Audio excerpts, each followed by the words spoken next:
من سنة وقاعدة في بيت عيلة، وجوزي هو الولد الوحيد على 3 بنات، في منهم واحدة متجوزة وواحدة منفصلة وواحدة لسه مش متجوزة. والبنتين قاعدين مع والدتهم، هما بيغيروا مني جدا بطريقة لا تحتمل. وانا زهقت، كل ما جوزي يجي من الشغل يقعدوا يشتكوا مني، مثلا اني ما عملتش معاهم الاكل، او اني رديت على والدتهم، او مش روقت معاهم الشقة.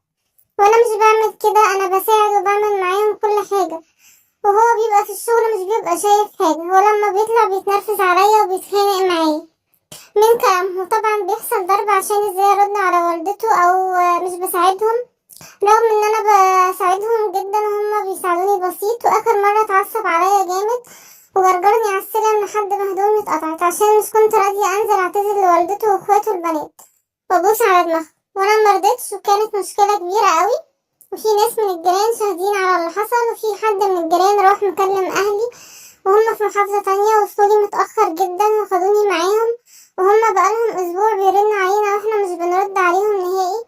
فانا سمعت من حد من الجيران على تواصل معاهم ان والدته واخوات البنات بيقولوا لي طلقها قبل ما يحصل حمل، لانها مش بتسمع الكلام، او هو بيقول ممكن يديني فرصة واتعدل عشان احنا لسه يعتبر في الاول. وياريت نصيحة منكم ليهم بدون تجريح، وهو عنده 30 سنة وهي عندها 25 سنة، ومش عارفة اعمل ايه. وانا رحت عملت محضر اثبات حالة بالضرب اللي ضربه ليا، ومش عارفة اعمل ايه دلوقتي. قولها تعمل ايه في التعليقات، متنسوش تعملوا لايك واشتراك ودمتم سالمين.